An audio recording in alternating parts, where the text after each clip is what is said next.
¡Por Crom! Buenas noches, noctámbulos. Conan el Bárbaro se encuentra en tierras inexploradas.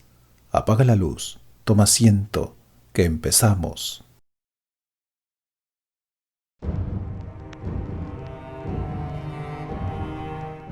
Conan el Bárbaro. El camino de las águilas, de Robert E. Howard y L. Express de Camp.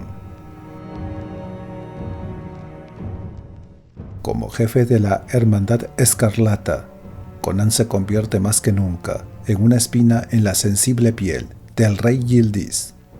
El débil monarca, en lugar de hacer estrangular a su hermano Teyaspa, según el uso turanio, ha resuelto encerrarlo en un castillo situado en el interior de los montes Colquios, que se encuentran al sudeste del mar de Vilayet, donde lo mantiene prisionero un bandido de Zaporoska llamado Gleg. Para librarse de otro estorbo, el rey Yildiz envía a uno de los partidarios más firmes de Teyaspa, el general Atarban, a destruir el baluarte de los piratas, que se encuentra en la desembocadura del río Zaporoska. El general acata las órdenes, pero pronto se convierte de perseguidor en perseguido. El navío derrotado en la batalla naval se balanceaba sobre las aguas de color carmesí. A un tiro de flecha del barco, el vencedor se alejaba lentamente en dirección a las escarpadas montañas que se alzaban junto a las aguas azules. Aquella era una escena corriente en el mar de Vilayet durante el reinado del rey Yildiz de Turán. El barco que iba a la deriva era una galera de guerra de Turán, y por sus características podía advertirse que era un navío gemelo del otro. En el barco vencido, la muerte se había cobrado un fuerte tributo. Por todas partes había cadáveres. En la elevada popa, sobre la destrozada borda, en la pasarela central y en los bancos rotos de los remeros. Los sobrevivientes se encontraban apiñados en la popa. Eran 30 hombres cubiertos de sangre. Pertenecían a diversas nacionalidades. Había cotios, zamorios, virtunios, corintios, chemitas y zaporoscos. Parecían salvajes y muchos de ellos tenían marcas de látigos o de hierros candentes. Casi todos iban semidesnudos, pero las ropas multicolores que vestían eran de buena calidad, a pesar de estar manchadas con brea y con sangre.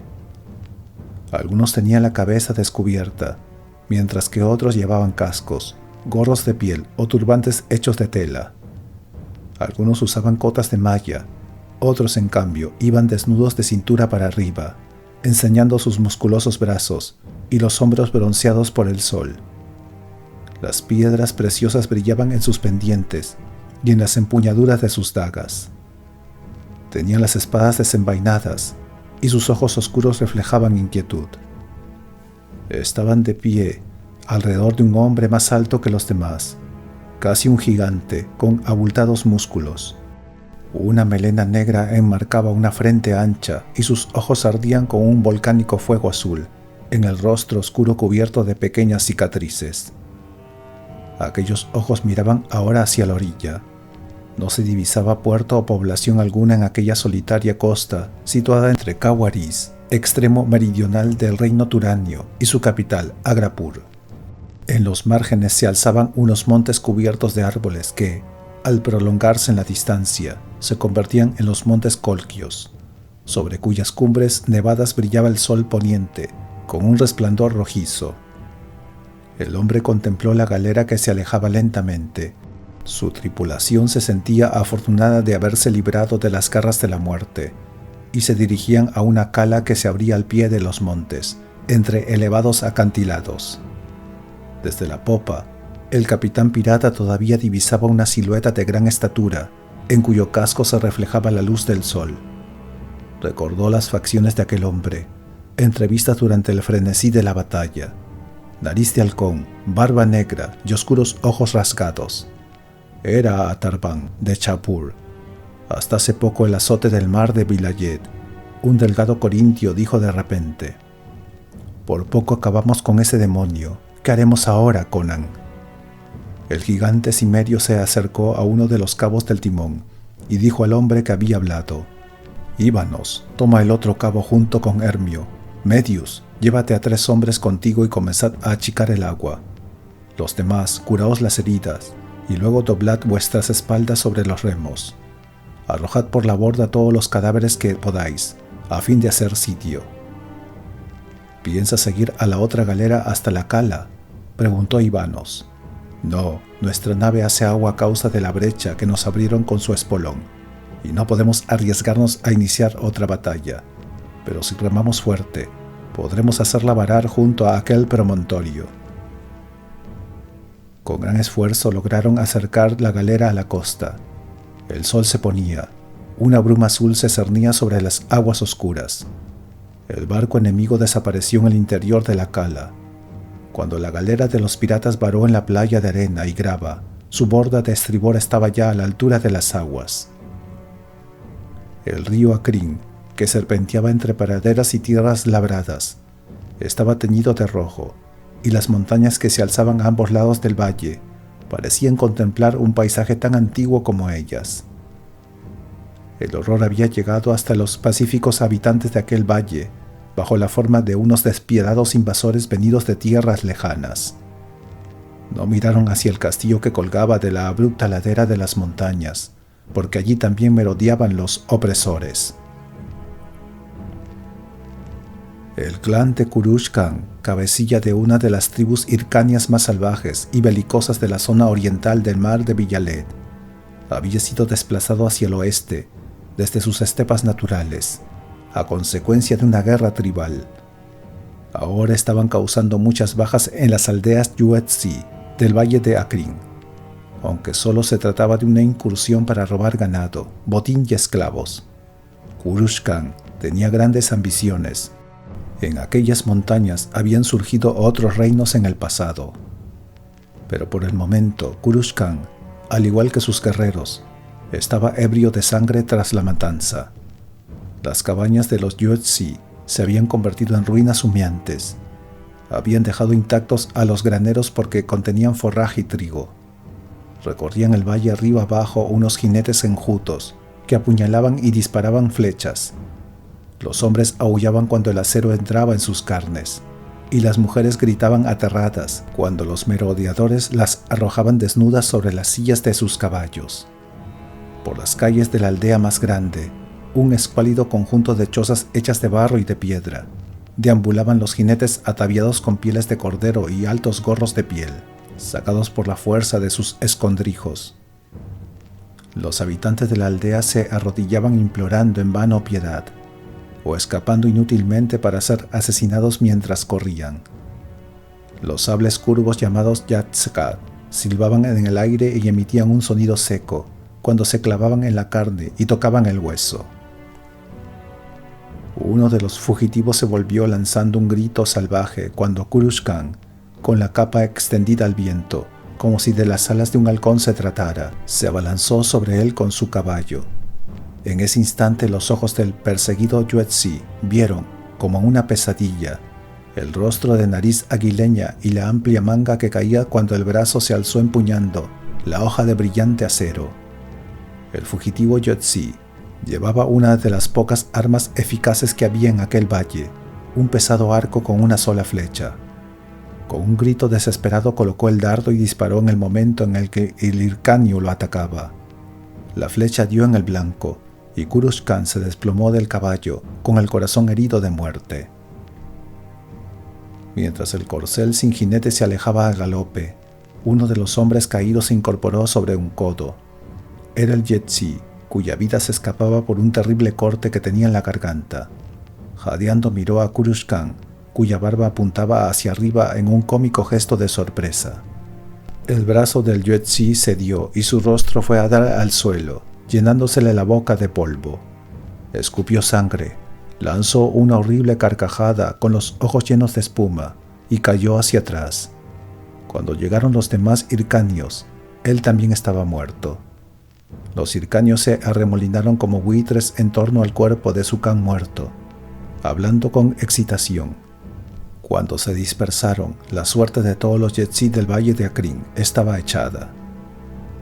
Tanto los graneros como los establos que Kurush Khan había dejado intactos quedaron envueltos en llamas. Mataron a todos los prisioneros, arrojaron a los niños vivos en las hogueras, y las muchachas fueron destrozadas y arrastradas por las calles ensangrentadas. Al lado del cadáver del Khan fueron amontonándose cabezas humanas. Los saqueadores galopaban de un lado para otro, agitaban en el aire los trofeos humanos que cogían por los pelos y luego los arrojaban a la siniestra pirámide de cadáveres.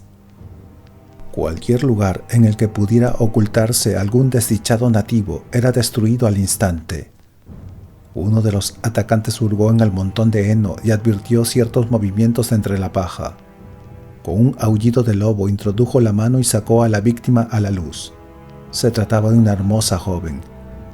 El hircaño le desgarró la túnica y se recreó la vista con la apenas encubierta belleza de la muchacha. Esta luchó en silencio contra la mano que le aferraba, pero el hombre la arrastró hasta su caballo. Entonces, con la rapidez de una cobra, la joven sacó una daga y la hundió en el corazón del jinete, que cayó al suelo musitando un gemido.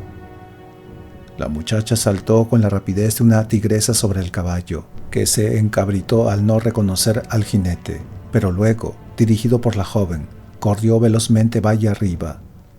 Los saqueadores la persiguieron y las flechas silbaron a su alrededor. La muchacha se dirigió a la estrecha garganta de un desfiladero que había al sur del valle.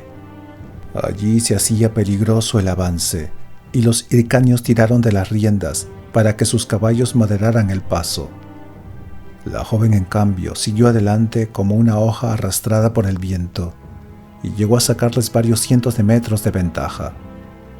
Pero de repente se encontró con un promontorio de piedras que parecía haber sido construido para impedir el paso por el desfiladero. Allí crecían tamarindos y un arroyuelo pasaba a través de un hueco que había en el centro de la barrera natural.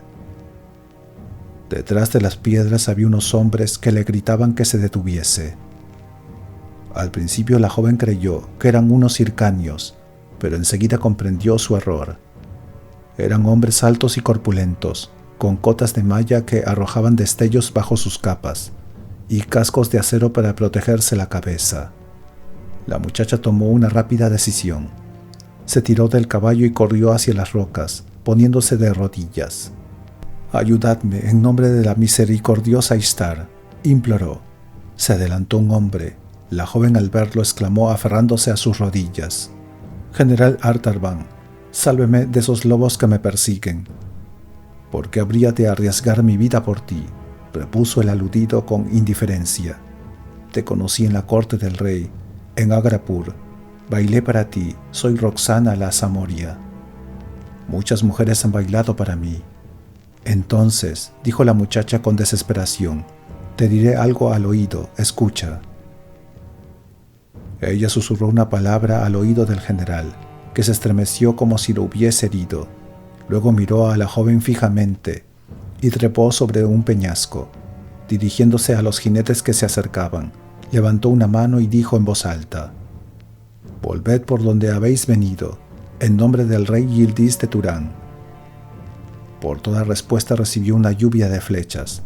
Artaban saltó rápidamente de la roca e hizo una señal con la mano. Al instante cayeron sobre los hircaños decenas de dardos que partieron desde la barrera de piedra. Muchos de los atacantes cayeron de sus monturas, en tanto que los caballos relinchaban. Los demás jinetes retrocedieron lanzando gritos de espanto, y enseguida se dieron media vuelta y se alejaron valle abajo. Artaban se volvió hacia Roxana. Era un hombre alto, vestido con una capa de seda de color carmesí y una cota de malla con incrustaciones de oro. El agua y la sangre habían manchado su atuendo que, a pesar de todo, denotaba una gran riqueza. Sus hombres, 40 marineros turanios armados hasta los dientes, se reunieron en torno a él. Un mísero nativo, Yuelsi, se encontraba cerca, con las muñecas atadas. «Hija», dijo Artaban, «me he creado enemigos en esta remota tierra solo por el nombre que pronunciaste Hace un momento te he creído. Si miento que me desollen viva, repuso ella. Lo tendré en cuenta, prometió el general con tono afable. Voy a comprobarlo personalmente. Has mencionado al príncipe Teyaspa. ¿Qué sabes de él? He compartido su exilio durante 3 años. ¿Dónde está ahora? La joven señaló valle abajo, hacia las torres de un castillo que apenas se veía entre los riscos. Está en aquella fortaleza que pertenece a Gleb el Zaporozco. No será fácil tomar ese bastión, murmuró Artaban. Manda a buscar al resto de tus lobos de mar, dijo la muchacha. Yo conozco un camino que puede llevarte hasta el corazón de esa fortaleza. Artaban movió la cabeza con desaliento y repuso. Estos son todos los hombres que me quedan. Al ver el gesto de incredulidad que se dibujaba en el rostro de la joven, Artaban agregó: Me parece lógica tu respuesta. Te contaré lo que ocurrió. Escucha. Entonces, con una sinceridad que asombró a sus compatriotas turanios, Artaban relató brevemente su desdichada historia. No mencionó sus triunfos, que eran suficientemente conocidos. Era un general famoso por sus rápidas incursiones en países lejanos como Virtunia, Zamora, Kot y Chen, cuando 5 años antes, los piratas del mar de Vilayet se unieron a los cosacos, unos proscritos de las estepas vecinas, y se convirtieron en una terrible amenaza para el reino más occidental de Hircania. El rey Yildiz había llamado al general para que remediase la situación. Mediante una acción enérgica, Artaban había dominado a los piratas y los había expulsado de las costas occidentales del mar interior. Pero el general era un jugador empedernido y había contraído fuertes deudas.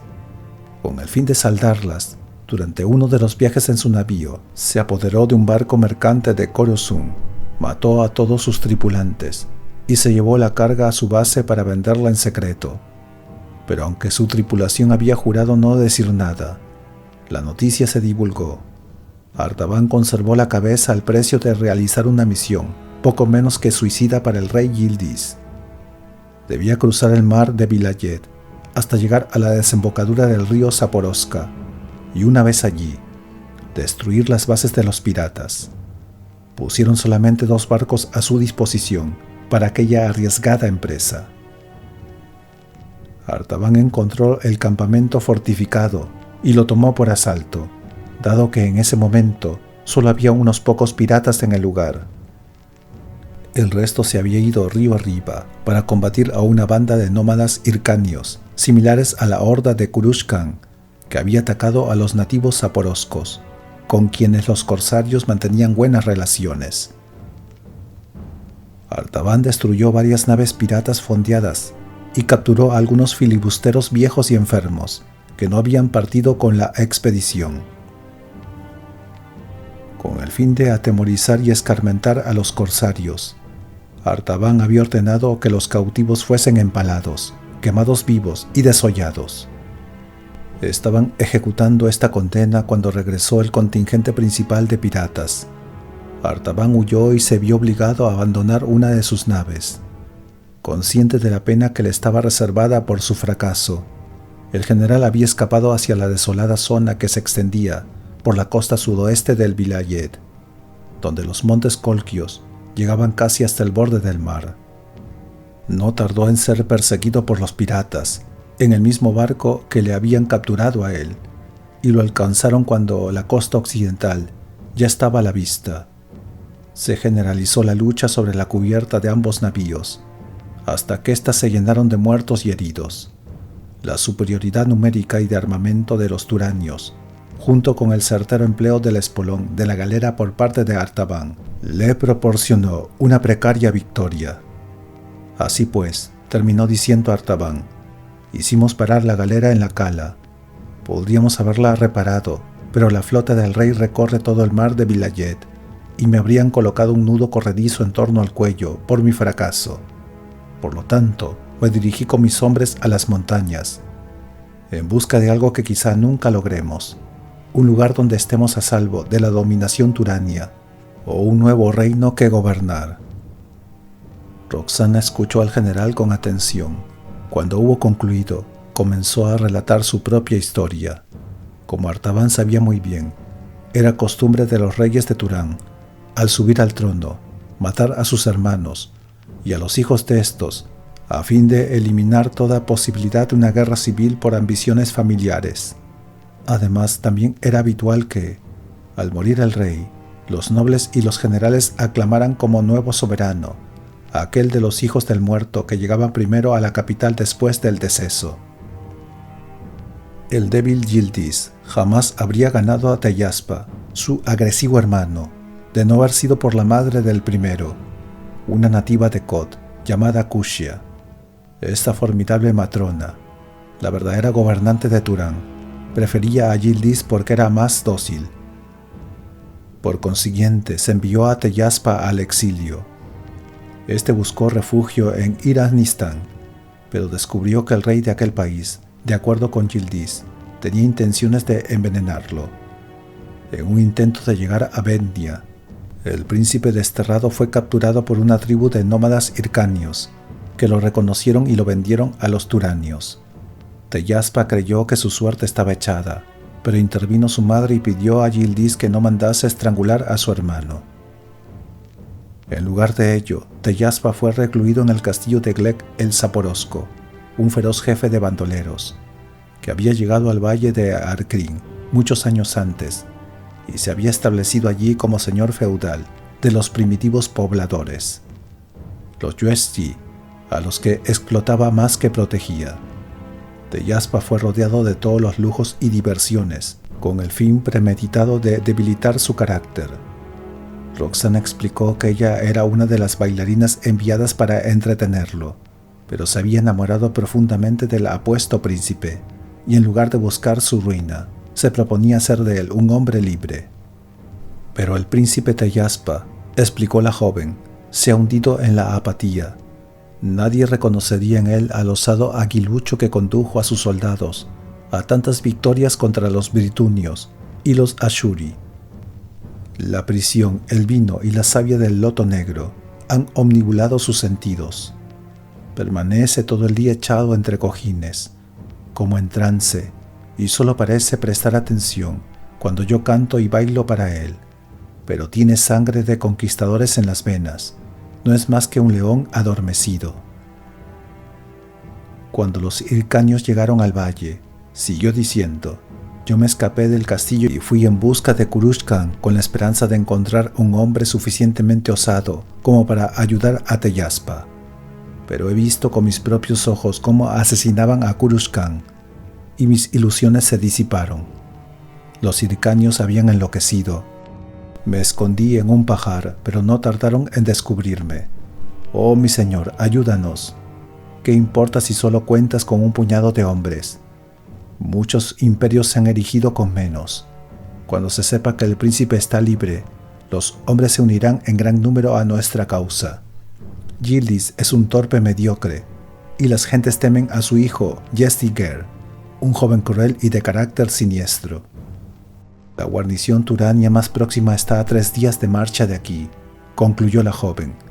Akrin, por lo tanto, es una zona aislada, solo conocida por los nómadas y los desdichados Yuezhi. Aquí puede forjarse un imperio sin ninguna dificultad. Tú también eres un proscrito. Aliémonos para liberar a Teyaspa y elevarlo al trono. Si él llega a ser rey, tendrás toda clase de honores y riquezas, mientras que Yildiz no te ofrece más que el lazo de la horca. La muchacha se puso de rodillas y aferró con sus manos la capa del general. Con los ojos oscuros encendidos por la pasión, Artaban permaneció en silencio y luego se echó a reír a carcajadas. Necesitaremos a los hircanios para nuestra empresa, dijo el general. La muchacha batió palmas, lanzando una exclamación de alegría. «¡Alto!», exclamó Conan el cimerio que, después de detenerse, miró en derredor, con los músculos de su poderoso cuello en tensión. Detrás de él, sus compañeros interrumpieron la marcha con un estrépito metálico de armas. Se encontraban en un estrecho desfiladero flanqueado a ambos lados por abruptos taludes, en los que, A trechos crecía algún abeto enano. Delante de ellos fluía un pequeño manantial entre el grupo de árboles dispersos y luego, convertido en un arroyuelo, se deslizaba hacia abajo entre guijarros cubiertos de musgo. «Nos detendremos aquí para beber y proveernos de agua», dijo Conan con un gruñido. La noche anterior había llegado, a marchas forzadas, hasta la cala en que Artaban había ocultado su galera. Conan dejó a 4 hombres heridos que no estaban en condiciones de luchar para que repararan la embarcación y siguió avanzando con el resto de los piratas. Creyendo que los turanios se hallaban relativamente cerca, Conan apresuró la marcha, con la esperanza de alcanzarlos y vengarse por la matanza del río Zaporozhka. Pero luego, al ponerse la luna, perdieron su rastro en el laberinto de barrancos y erraron sin rumbo fijo. Ahora, con la llegada del alba, habían encontrado agua, pero estaban perdidos y exhaustos. La única señal de presencia humana que habían visto desde que se alejaron de la costa fue un grupo de chozas situadas entre los riscos. Estas albergaban a unas gentes primitivas que iban desnudas y escaparon aullando cuando vieron que se acercaban unos desconocidos. Desde algún lugar de la montaña se oyó el rugido de un león. Conan era el único de los 26 hombres que componían un grupo cuyos músculos todavía resistían. En cierto momento dijo a sus hombres: «Podéis echaros a dormir. Ivanos, elige a 2 hombres para que hagan la primera guardia contigo. Cuando el sol esté encima de aquel abeto, despierta a otros 3.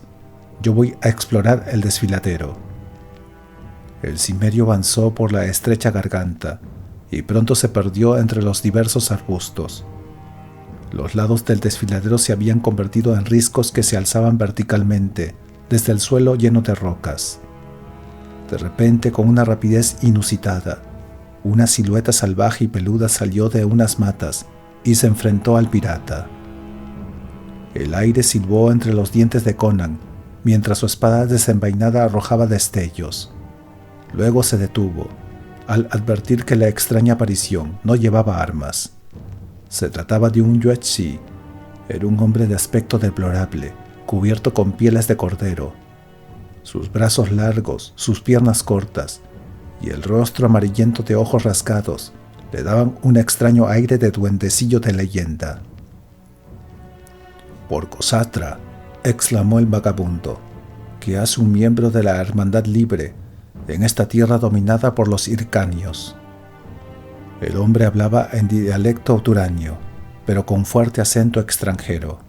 «¿Quién eres?», inquirió Conan.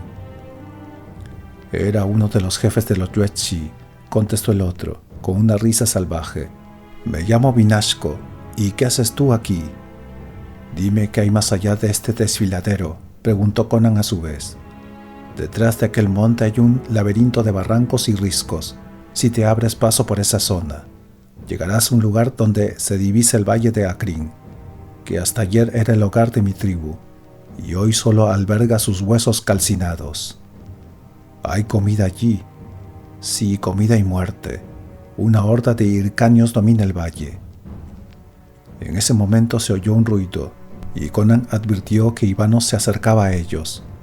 «Te dije que vigilaras mientras los demás dormían», dijo el cimerio frunciendo el ceño. «Tienen demasiada hambre para conciliar el sueño», repuso el corintio, al tiempo que miraba con recelo al yuezhi. «Por Kron», exclamó Conan con un gruñido, «no puedo conseguir alimentos como por arte de magia. Tendrán que esperar hasta que podamos saquear una aldea». «Yo puedo guiaros hasta un lugar en el que hallaréis comida suficiente para alimentar un ejército», le interrumpió Vinashko. «No te burles de mí, amigo», dijo Conan con voz amenazadora. «Acabas de decir que los hircanios». «No, hay un lugar aquí cerca, que ellos desconocen, donde nosotros almacenamos alimentos. Yo iba hacia allí cuando nos encontramos».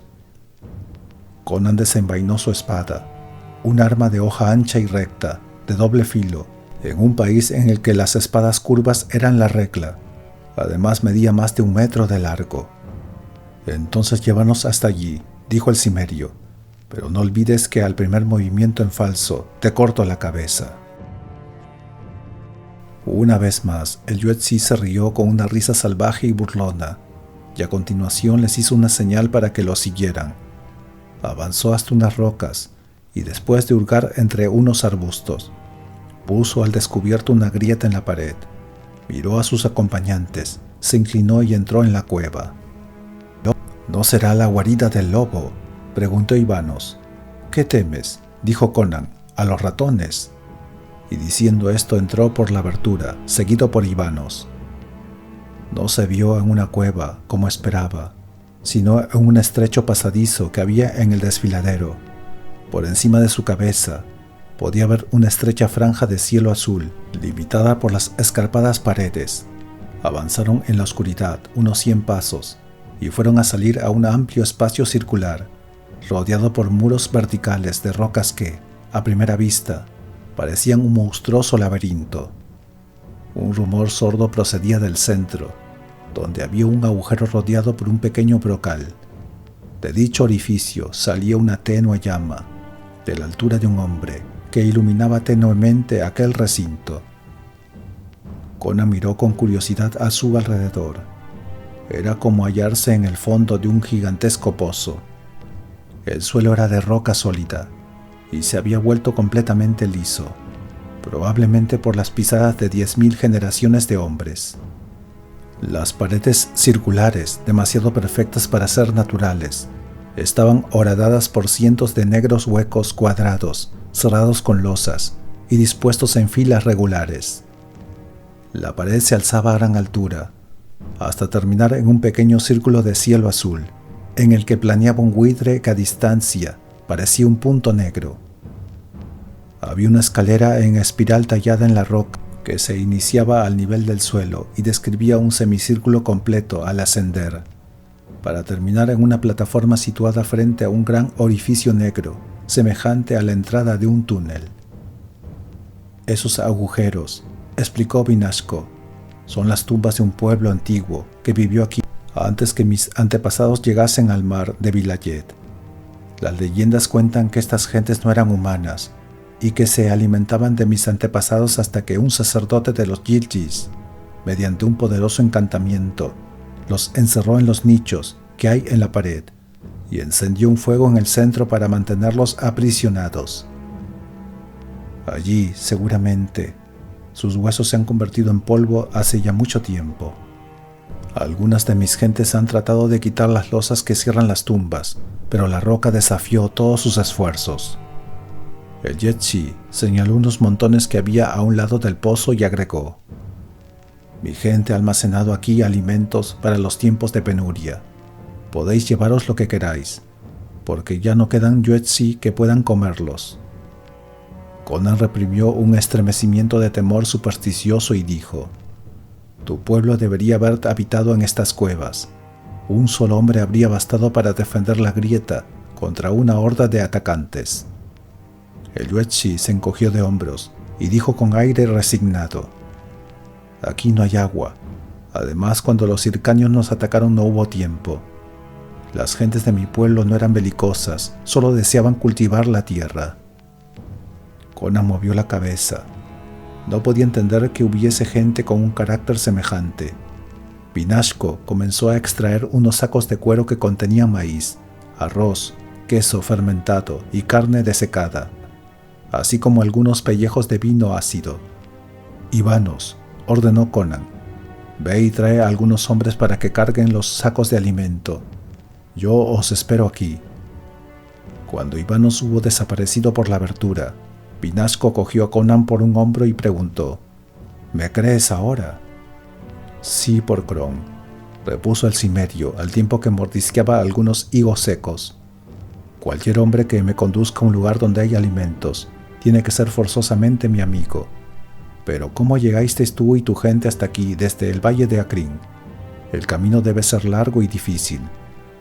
Los ojos de Vinashko centellaron como las de un lobo hambriento. «Ese es nuestro secreto», dijo, «te lo revelaré si confías en mí». «Cuando tenga el estómago lleno», repuso Conan con la boca llena de higos.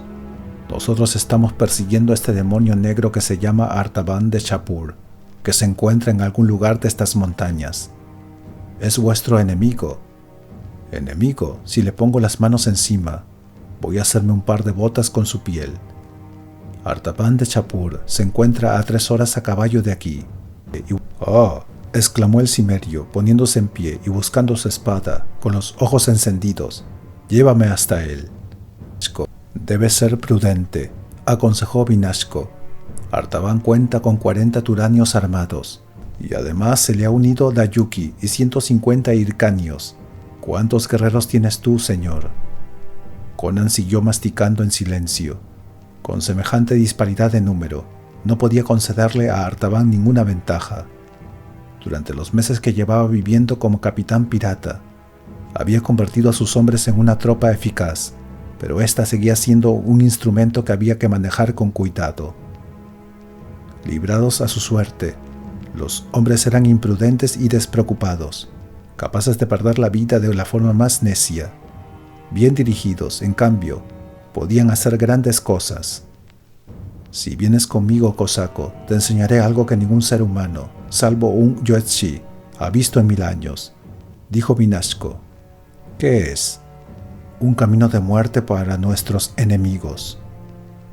Conan dio unos pasos, pero luego se detuvo y manifestó. Espera, aquí llegan nuestros hermanos. Escucha cómo maldicen esos perros. Envíalos de vuelta al campamento con los alimentos, susurró Vinashko en el momento en que media docena de piratas entraban por la grieta, mirando recelosamente dentro de la enorme caverna. Conan los detuvo con un gesto imponente y ordenó: «Llevad esos alimentos junto al manantial. Os dije que encontraría comida». «¿Y qué vas a hacer ahora?», preguntó Ivanos. «No te preocupes por mí», repuso el cimerio. «Tengo que hablar con Vinashko. Regresad al campamento y atiborraos de comida, demonios». En cuanto cesó el eco de los pasos de los piratas, Conan dio a Vinashko una palmada en la espalda que le hizo tambalear y dijo: «Vámonos». El Yuezhi lo siguió por la escalera circular tallada en la roca viva. Por encima de la última fila de nichos se veía la abertura del túnel. Conan advirtió que podía entrar en este sin agacharse. «Si sigues por este túnel», aseguró Vinashko, «saldrás justamente detrás del castillo de Glek el Zaporosco, desde donde se domina todo el valle de Akrin». «¿Y de qué me sirve eso?», preguntó Conan con un gruñido, mientras avanzaba detrás del Yuezhi.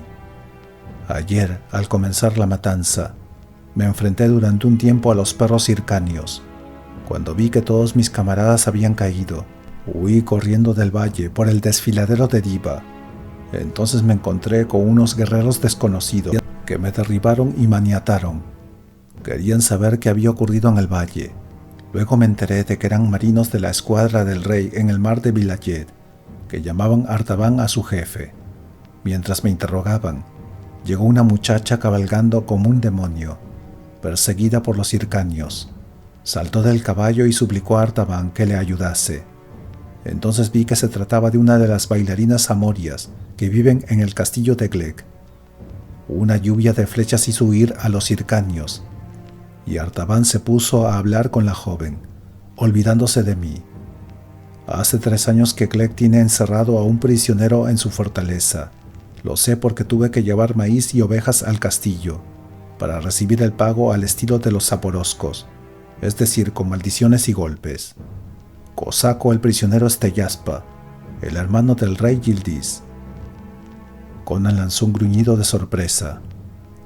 «La muchacha, Roxana», siguió diciendo Vinashko, «le reveló este secreto a Artaban, que juró ayudarle a liberar al príncipe». Mientras hablaban, los hircanios se detuvieron a cierta distancia, con intenciones vengativas pero cautelosos. Artaban los llamó y consiguió hablar con Dayuki, el nuevo jefe desde que Kurushkan fuera asesinado durante el saqueo de mi aldea. Por último, el hircanio traspuso la barrera de rocas y terminó por hacerse muy amigo de Artaban. Ellos dos y la muchacha planearon liberar al príncipe Teyaspa para sentarlo en el trono del reino. Roxana ha descubierto el camino secreto que lleva a la fortaleza, siguió diciendo el Yuezhi. Hoy, antes de la puesta del sol, los hircanios atacarán el castillo desde el frente, mientras atraen de ese modo la atención de los zaporoscos. Artaban y sus hombres van a entrar en la fortaleza por el pasadizo secreto. Roxana les abrirá la puerta desde el interior, y ellos se apoderarán del príncipe y huirán a las montañas. Allí piensan reunir más hombres para proseguir la lucha. A todo esto, concluyó el Yuezhi, cayó la noche. Logré deshacerme de mis ataduras a mordiscos y escapé de aquel lugar. Tú deseas venganza, y yo te diré cómo puedes atrapar a Artaban. Mata a todos, excepto a Teyaspa. Podrás obtener un fuerte rescate de su madre, Kushia, o del mismo Yildiz, si le propones matar a Teyaspa. O si lo prefieres, puedes erigirte tú mismo en creador de una dinastía de reyes. Está bien, enséñame el camino, dijo Conan con los ojos brillantes de impaciencia. El túnel era amplio, pues por él hubieran podido avanzar 3 caballos al mismo tiempo, y al comienzo descendía en forma pronunciada. De cuando en cuando unos escalones conducían a un nivel inferior. Al principio Conan no veía nada en la oscuridad. Luego ésta se atenuó por un leve fulgor que había a lo lejos. El fulgor se convirtió en un brillo plateado, y finalmente el túnel se llenó con el ruido del agua que caía. Los 2 hombres se detuvieron a la entrada del túnel, oculta por una pequeña cascada que caía desde unas rocas situadas algo más arriba. A los pies de la cascada se formaba una laguna cuyas aguas espumosas daban origen a un arroyuelo que descendía por el desfiladero.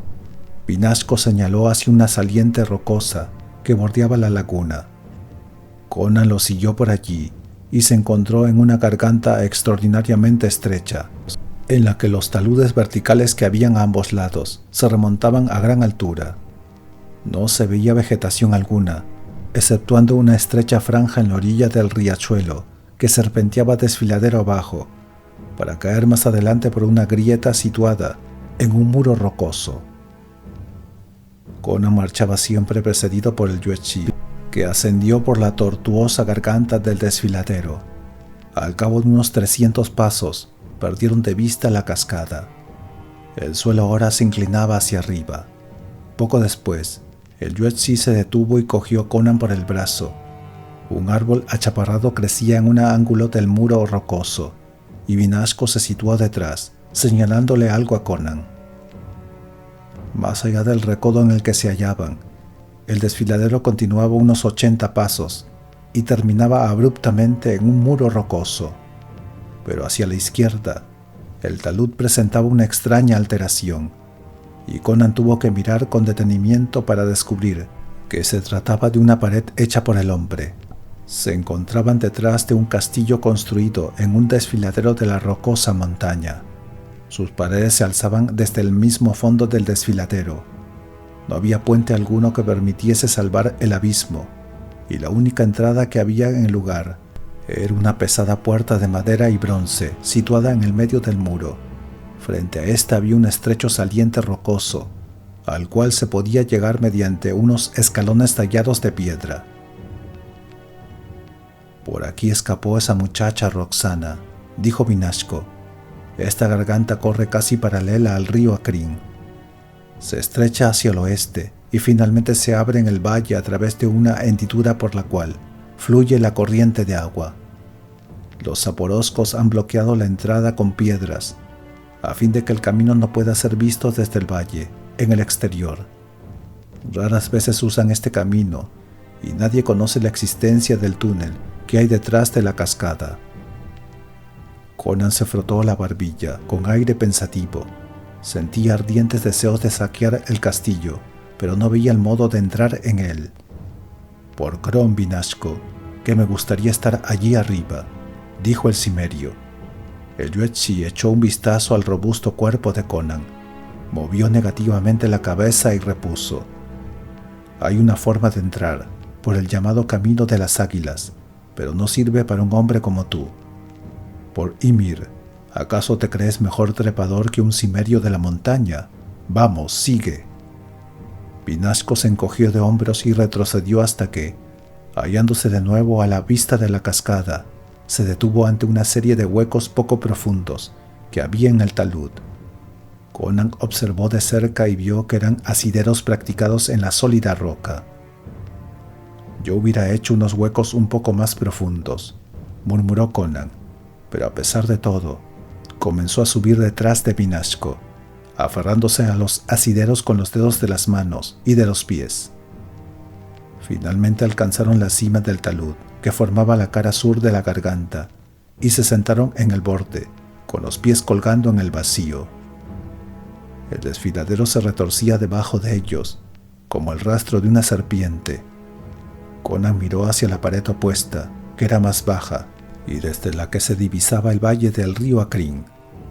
Hacia la derecha, el sol de la mañana estaba bastante alto sobre el resplandeciente mar de Vilayet. A la izquierda se alzaban los picos coronados de blanco de los montes Colquios, y tras de sí el Cimerio vio el laberinto de desfiladeros en uno de los cuales se hallaban acampados sus hombres. El humo aún flotaba pesadamente sobre las ennegrecidas manchas de lo que habían sido las aldeas vecinas. Valle abajo, en la orilla izquierda del río, se divisaban algunas tiendas de campaña, hechas de pieles de animales. Conan vio a algunos hombres que deambulaban como hormigas en torno a aquellas tiendas.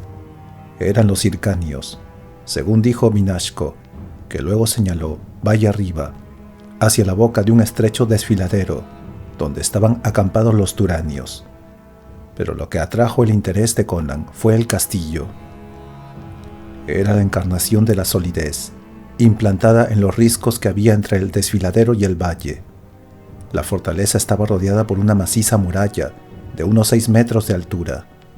Por la parte exterior se abría una enorme puerta flanqueada por torres, en las que había hendiduras para colocar flechas. Esta pendiente no era tan empinada como para impedir el acceso de tropas o de carruajes, pero tampoco ofrecía refugio ni defensa a los posibles atacantes. «Haría falta el poder del demonio para tomar este castillo», dijo Conan con un gruñido. «¿Cómo haremos para llegar hasta el hermano del rey? Al menos condúceme hasta Artaban, para que pueda regresar con su cabeza al río Zaporoska». «Ten cuidado si deseas conservar la tuya», repuso Vinasco. «¿Qué ves en ese desfiladero? Mucha piedra desnuda, con una sola franja verde a lo largo del riachuelo». El Yuezhi sonrió con gesto de lobo y volvió a preguntar: «¿Y no has notado que esa franja es más densa y más alta en la orilla derecha? Escucha, desde detrás de la cascada podemos vigilar hasta que lleguen los turanios por el desfiladero. Luego, mientras estén en el castillo de Gleg, nos esconderemos entre las hierbas que bordean el arroyo y esperaremos hasta que regresen. Entonces los matamos a todos, menos a Teyaspa, a quien nos llevaremos prisionero, y después volvemos por el túnel. ¿Tienes un barco para que podamos escapar?» «Sí», dijo Conan, que agregó: «Oye, Vinasco, ¿hay algún camino de descenso de este risco que no sea el talud por el que hemos subido?» «Hay un sendero que se dirige hacia el este, a lo largo de la montaña, y que luego desciende hasta las gargantas donde están acampados tus hombres. Déjame que te lo enseñe. ¿Ves aquella roca que parece una mujer vieja? Pues bien, torciendo hacia la derecha». Conan escuchó atentamente las explicaciones que le daba el Yuezhi y llegó a la conclusión de que era un camino peligroso, mucho más apropiado para cabras monteses que para seres humanos, y de difícil acceso a la garganta que había debajo. En medio de la explicación, Vinasco se interrumpió, se volvió y se quedó paralizado por la sorpresa. «¿Qué es eso?», preguntó. Un grupo de jinetes salían del lejano campamento hircanio y hostigaban a sus caballos para hacerlos cruzar el profundo río. El sol hacía brillar las puntas de las lanzas, mientras que en el castillo se veía el resplandor de los cascos de los defensores. «El ataque», exclamó Vinasco. «Por Ko-Sakra y Kel. Han cambiado de planes. No iban a atacar hasta la noche. Rápido, tenemos que bajar y ocultarnos en el desfiladero, antes de que lleguen los turanios». Poco después descendieron lentamente, apoyándose en los pequeños asideros. Finalmente, llegaron a la garganta del desfiladero y se dirigieron apresuradamente hacia la cascada. Alcanzaron la laguna, pasaron por la saliente rocosa y se internaron por detrás de la pequeña catarata. Al penetrar en la penumbra allí reinante, Vinasco aferró el brazo de Conan cubierto por la cota de malla. Por encima del rumor de las aguas que caían, el cimerio alcanzó a oír un sonido metálico. Miró a través de la brillante cortina de plata, que daba a todo un aspecto irreal y fantasmagórico, pero que los ocultaba de quienes pudieran encontrarse en el exterior. Habían alcanzado el refugio a tiempo. Un grupo de hombres altos cubiertos con cotas de malla y cascos adornados con turbantes se acercaban a la garganta del desfiladero. A su cabeza marchaba uno más alto que los demás. Se trataba de un personaje de barba negra y rostro de halcón. Conan respiró hondo, asió la empuñadura de su espada y avanzó, pero Vinasco lo aferró por un brazo y susurró frenéticamente: «En nombre de los dioses, cosaco, no juegues así con nuestras vidas.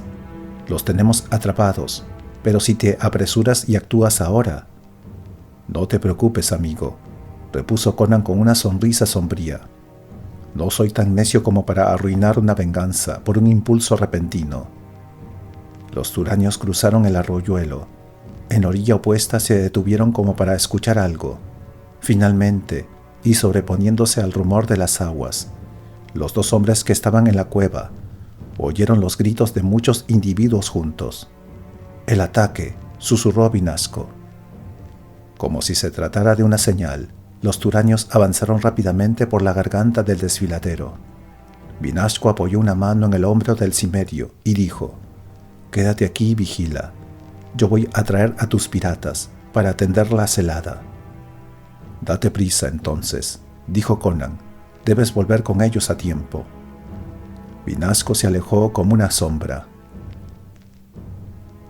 El príncipe Teyaspa se encontraba en una habitación lujosa, llena de tapices, tejidos con hilos de oro, divanes de seda y cojines de terciopelo. Parecía la encarnación de la ociosa voluptuosidad, reclinado entre sedas y rasos, y con una jarra de vino al alcance de la mano. Sus ojos oscuros eran las de un soñador, cuyas fantasías estaban teñidas por el alcohol y las drogas. Tenía la mirada puesta en Roxana, que hacía con desesperación los barrotes de una ventana, mientras miraba al exterior. Pero la expresión que se dibujaba en el rostro del príncipe era de placidez e indiferencia. No parecía advertir los gritos y el clamor que provenían de fuera. Roxana se movía con desasosiego y miraba de cuando en cuando al príncipe por encima de su hombro. Había luchado como una tigresa para evitar que Teyaspa cayese en el abismo de la decadencia y resignación que sus captores habían preparado para él. La muchacha, que no era fatalista, había conseguido mantener a Teyaspa la llamada de la vida y la ambición. «Ya es hora», dijo ella, respirando hondo y volviéndose. «El sol está en su cenit. Los hircanios suben por la pendiente, espoleando a sus caballos y arrojando flechas contra la muralla. Los zaporoscos responden con dardos y piedras y provocan la muerte entre los atacantes, cuyos cuerpos cubren la cuesta. Sin embargo, los hircanios siguen atacando como locos. Debo darme prisa. Espérame sentado en el sillón dorado, amado mío». Se prosternó ante Teyaspa y le besó las babuchas en un éxtasis de adoración. Luego se puso en pie y salió apresuradamente de la estancia. Cruzó corriendo otra habitación en la que 10 negros corpulentos hacían guardia día y noche. Atravesó un corredor hasta llegar al patio posterior que se encontraba entre el castillo y la muralla. Aunque a Teyaspa no le permitían salir de sus habitaciones sin escolta, la muchacha podía entrar y salir a placer. La joven atravesó el patio y se acercó a la puerta que daba al desfiladero. Allí había un guardia, contrariado porque no podía tomar parte de la lucha, aunque la zona posterior del castillo era prácticamente invulnerable. El cauteloso Glegg había apostado un centinela allí para prevenir cualquier eventualidad. El guardia era un socdio y llevaba un gorro de fieltro a un lado de la cabeza. Se apoyaba en una pica y frunció el ceño cuando Roxana se acercó a él. «¿Qué haces aquí, mujer?», le preguntó. «Tengo miedo», dijo ella. «Los gritos me asustan, señor. El príncipe está drogado por la savia del loto y no hay nadie que disipe mis temores». Roxana hubiera enternecido el corazón de un muerto con su actitud suplicante. El hombre se acarició la espesa barba y dijo: «No temas, pequeña gacela, yo te protegeré». El centinela apoyó su mano en el hombro de Roxana y la atrajo hacia él, al tiempo que decía: «Nadie osará tocarte un pelo, yo, ¡ah!». Cuando el hombre le rodeó con sus brazos, la muchacha le clavó una daga en la garganta. El centinela aún tuvo fuerzas para echar mano a la empuñadura de la espada, pero luego se tambaleó y cayó pesadamente. Roxana le quitó un manojo de pesadas llaves del cinto y corrió hacia la puerta. La abrió rápidamente y contuvo un grito de alegría cuando vio que Artaban y sus turanios se encontraban al otro lado del precipicio. Una plancha maciza que hacía las veces de puente levadizo se hallaba a un lado de la puerta, pero era demasiado pesada para que la joven pudiera levantarla. En otra ocasión, la había utilizado para escapar, cuando la dejaron tendida por descuido sobre el abismo. Artaban le arrojó el extremo de una soga, que la joven ató a uno de los costes de la puerta. El otro extremo fue sostenido por 6 robustos turanios.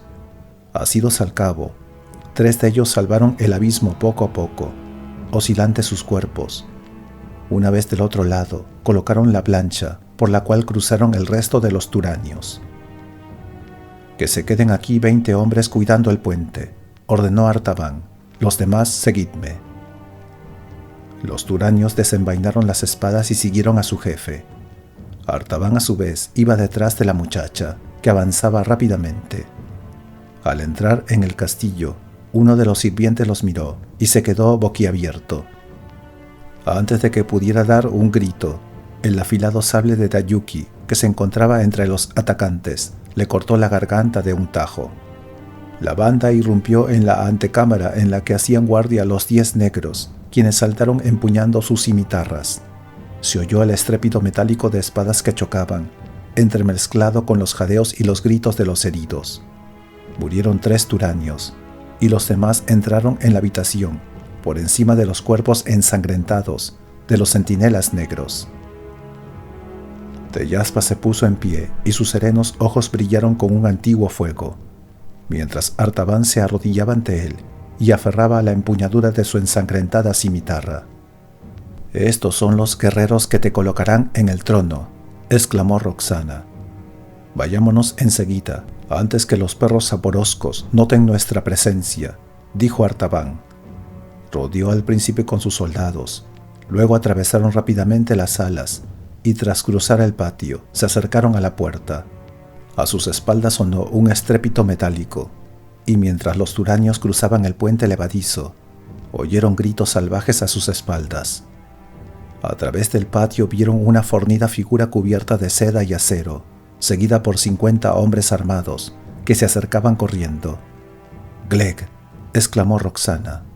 «Levantad la plancha», rugió Artaban, saltando hacia el puente. A ambos lados del precipicio silbaron las flechas, hasta que el aire quedó cubierto por una verdadera nube de dardos, lanzados en ambas direcciones.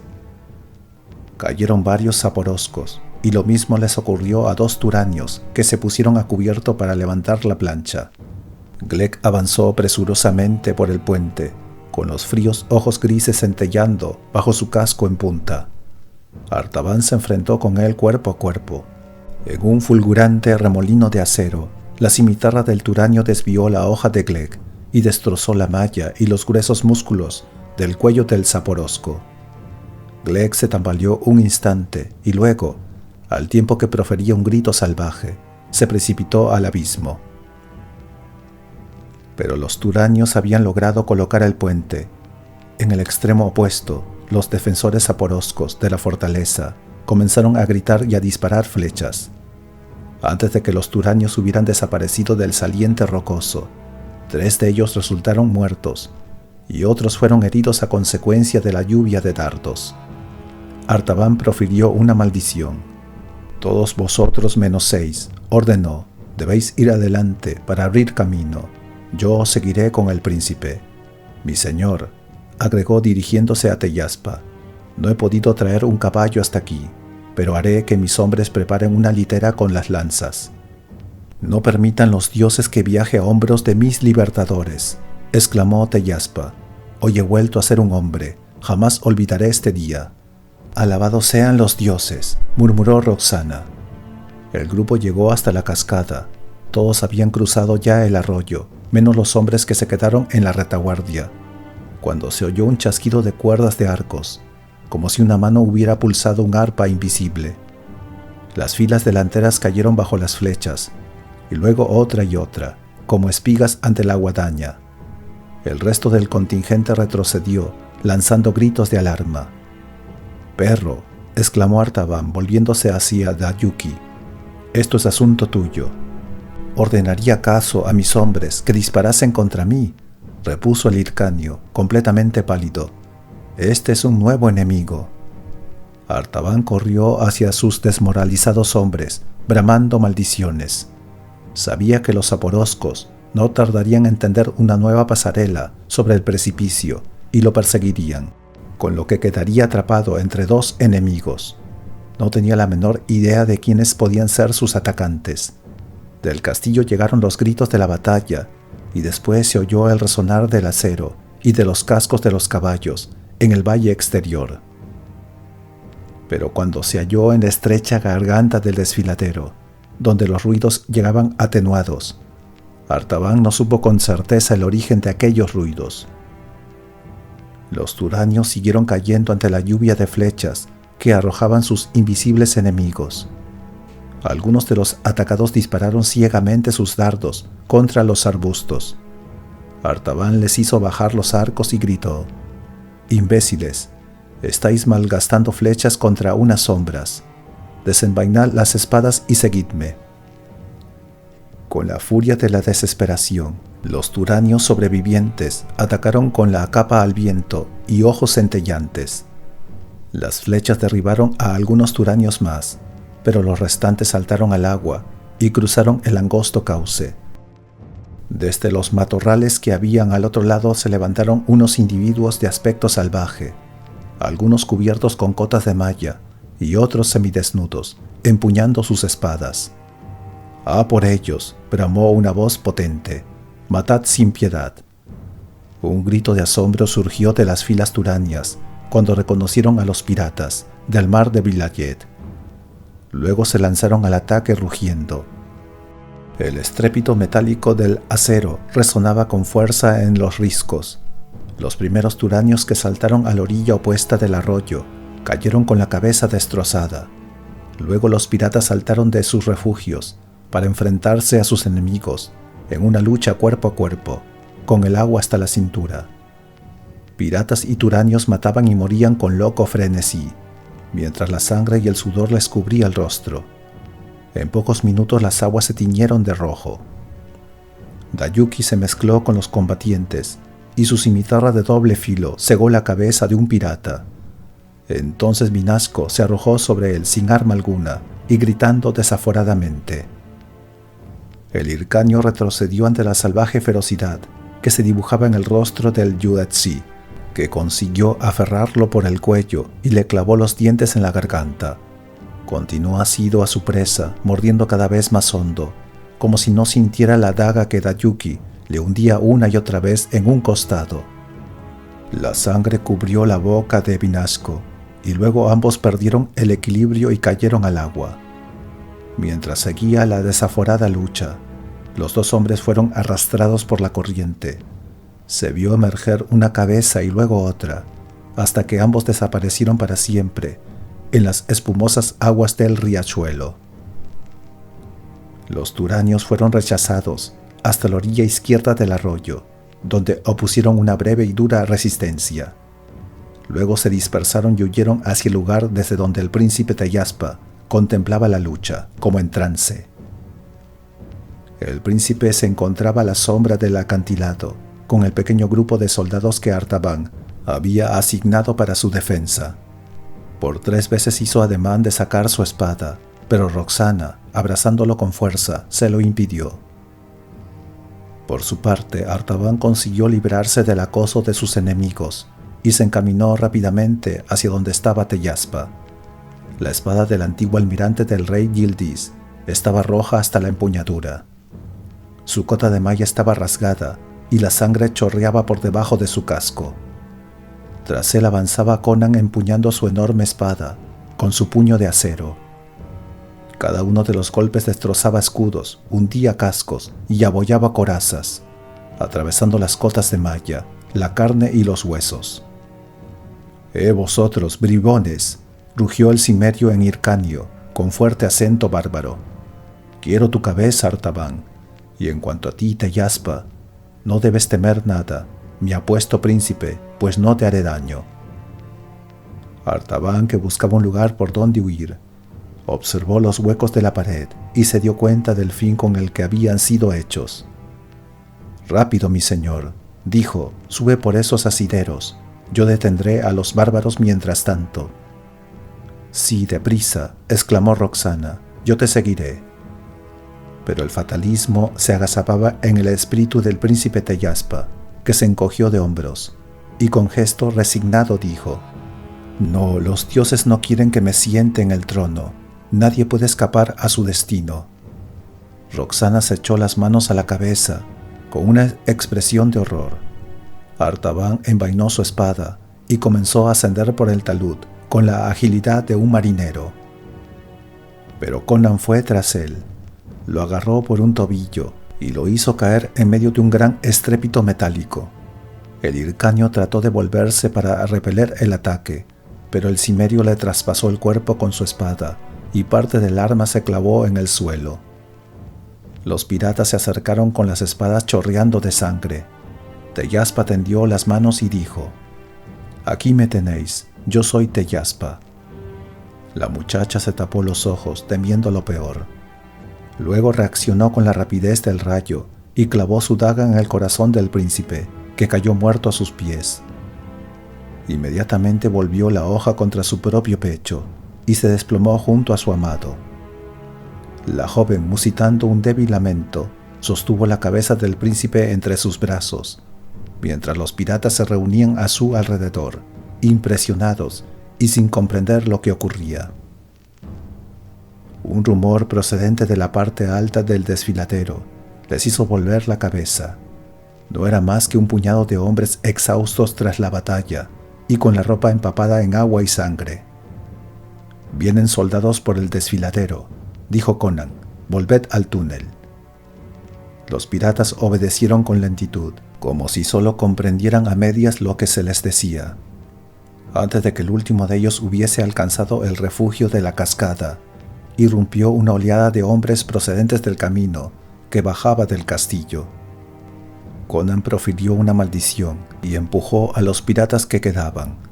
Al mirar a su alrededor, vio el desfiladero atestado de hombres armados que llevaban el gorro de piel de los zaporoscos, junto con otros que usaban los turbantes blancos de la Guardia Imperial de Agrapur.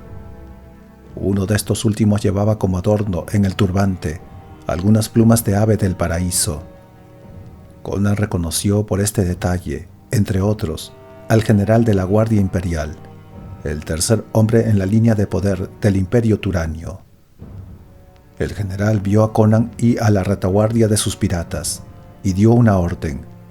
En el momento en que el bárbaro, que iba el último, se internaba a través de la cortina de agua de la cascada, un grupo de turanios se destacó del resto y corrió hacia el arroyo. Conan ordenó a sus hombres que corrieran.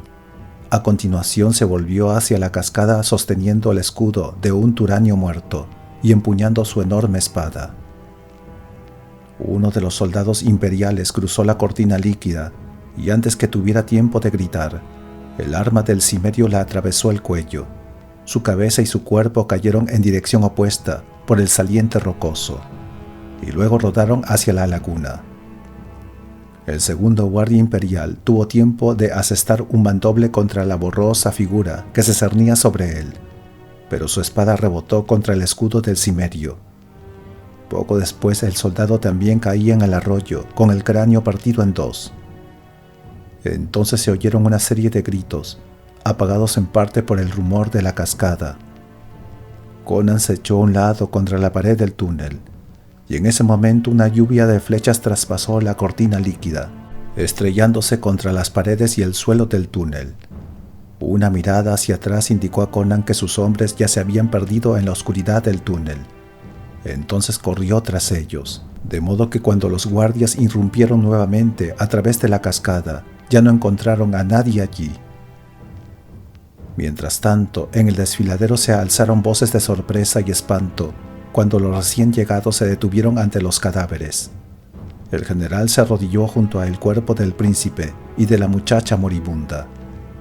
«Es el príncipe Teyaspa», exclamó el general. «Ya no podéis hacerle nada», murmuró Roxana. «Yo hubiera hecho de él un rey, pero vosotros le robasteis su hombría, y preferí matarlo».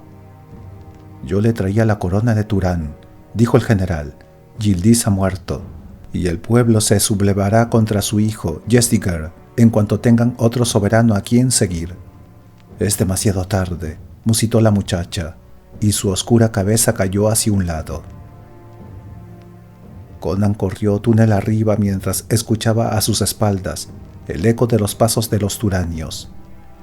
Allí donde el pasadizo se convertía en una gran chimenea natural, flanqueada por las tumbas de la raza olvidada, el cimerio vio a sus hombres agrupados con aire desconcertado en el fondo del pozo que había más abajo. Algunos observaban la llama que había en el centro de la circunferencia, y otros miraban la escalera por la que habían bajado. «Regresad al barco», gritó el cimerio con las manos haciendo bocina. Sus gritos resonaron en las negras paredes cilíndricas. Los piratas comenzaron a salir por las grietas que los comunicaban con el mundo exterior. Conan se volvió nuevamente y se apoyó sobre el borde de la chimenea, justamente al lado de la entrada del túnel. Allí esperó a que los pasos resonaran con más fuerza. Uno de los soldados de la Guardia Imperial irrumpió desde el túnel. La espada de Conan volvió a centellear y se clavó en la espalda del hombre atravesándole la malla, la carne y la espina dorsal. El soldado gritó y cayó de cabeza desde el saliente rocoso. El impulso lo llevó más allá de la escalera en espiral.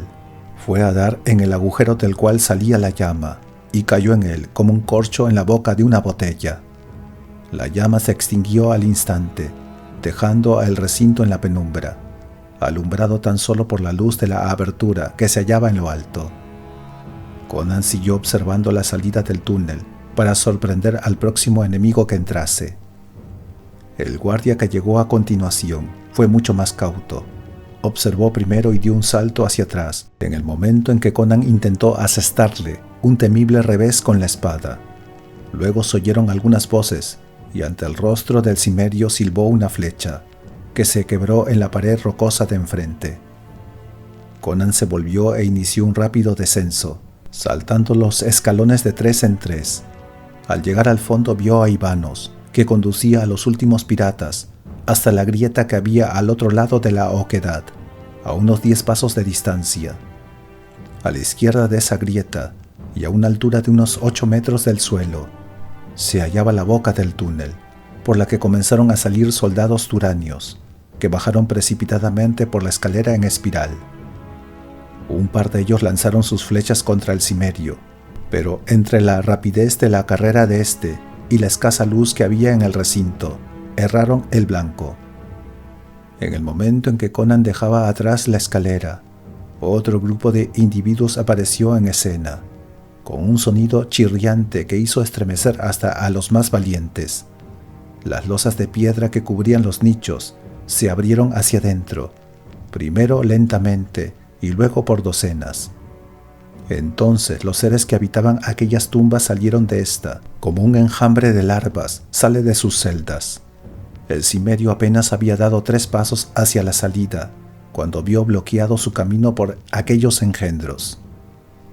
Su aspecto era vagamente humano, pero estaban muy pálidos y no tenían pelo.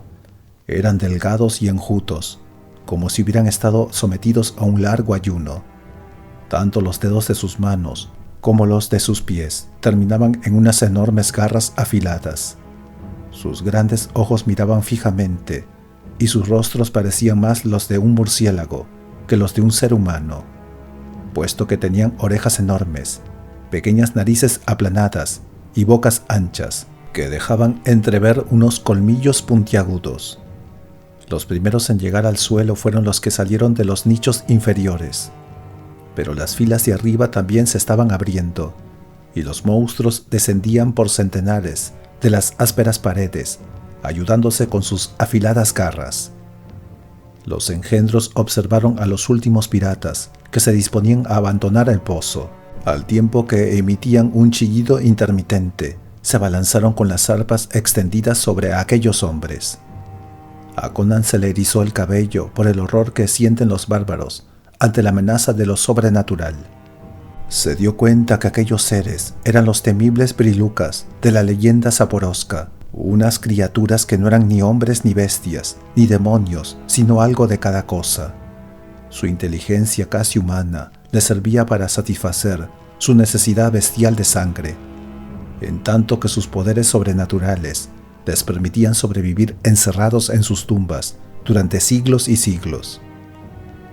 Estos seres de las tinieblas habían sido inmovilizados por la llama. Cuando ésta se extinguió, surgieron feroces como siempre y con una infinita avidez de sangre. Los que alcanzaron el suelo cerca de Conan se abalanzaron sobre él con las garras extendidas. El cimerio lanzó un rugido inarticulado y trazó grandes círculos a su alrededor con la espada para evitar que se acercaran a sus espaldas. La hoja demostró que aquellos seres tenían entidad material, ya que a uno le cercenó la cabeza, a otro un brazo y hasta cortó a uno de los brilucas por la mitad. A pesar de todo, se amontonaron agitados, mientras de la escalera en espiral se alzaron los gritos de los primeros turanios, a medida que los brilucas saltaban sobre ellos desde arriba o trepaban desde abajo para clavarles las arpas y los colmillos en la carne. La escalera quedó cubierta de cuerpos que se retorcían y luchaban, mientras los turanios repelían el ataque. Un grupo compuesto por un soldado y varios brilucas, aferrados a él, rodó por la escalera y fue a dar al suelo. La entrada de la habitación estaba abarrotada de brilucas que intentaban perseguir a los hombres de Conan. Pocos segundos antes que pudieran dominarlo también a él, Conan, advirtiendo que de nada le valdría aquella salida hacia el exterior, gritó y echó a correr, pero no hacia donde los brilucas esperaban que lo hiciera.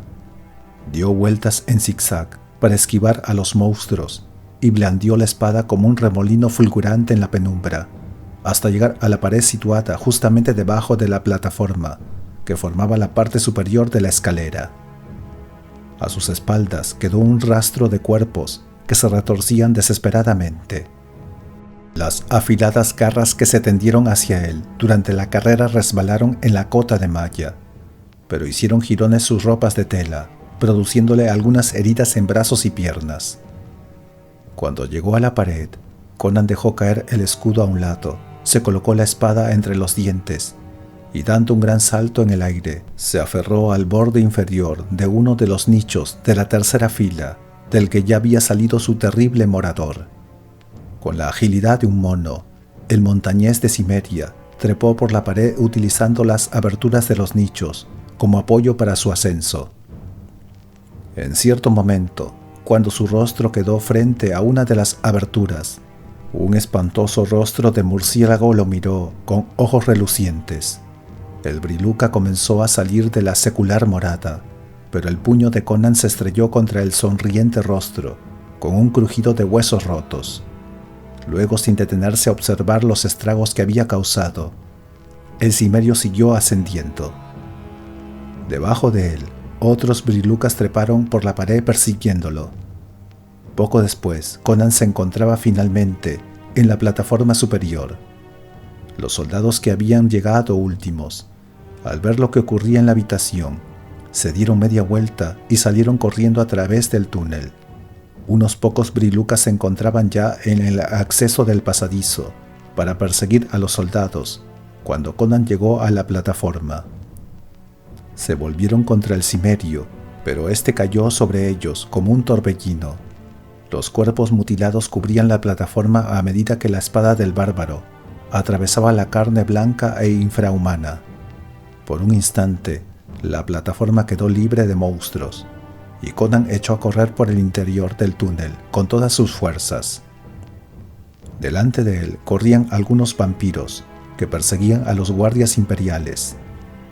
Cuando atacó a los brilucas por detrás, abatió a uno tras otro con su espada, hasta que quedaron todos retorciéndose entre su viscosa sangre blanquecina sobre el suelo rocoso. El Cimmerio siguió corriendo hasta que llegó al extremo del túnel, donde el último de los soldados acababa de trasponer la cascada. Una mirada hacia atrás le indicó a Conan que otro enjambre de brilucas avanzaba hacia él con las garras extendidas. El Cimmerio cruzó la cortina de agua a su vez y se encontró mirando hacia abajo, en dirección al escenario de la reciente batalla contra los turanios. El general y el resto de su escolta se hallaban abajo, gritando y gesticulando, a medida que veían aparecer a través de la cascada a los horrorizados soldados. Cuando apareció Conan detrás del último de estos, el general gritó: «Es uno de los piratas, disparad las flechas». Conan se encontraba ya a mitad del camino por la pendiente. Los que estaban delante de él y que acababan de alcanzar el suelo del desfiladero se volvieron para mirarlo.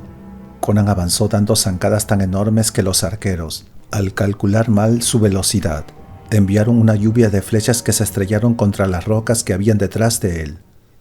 Antes de que pudieran preparar el segundo ataque, Conan llegó a la grieta que había en los riscos y se deslizó en su interior, lo que de momento lo protegió de las flechas de los turanios que se hallaban cerca del general. Se cogió entonces de los huecos que había en la pared rocosa y ascendió como un mono. Cuando los turanios pudieron reaccionar y se acercaron a las hendiduras desde donde podían verlo y disparar sobre él, Conan se encontraba ya a unos 15 pasos de altura y continuaba subiendo con rapidez. Las flechas volvieron a silbar a su alrededor y se estrellaron en la roca. Un par de ellas le dieron en el cuerpo, pero la cota de malla y la distancia a la que se hallaba impidieron que resultara herido.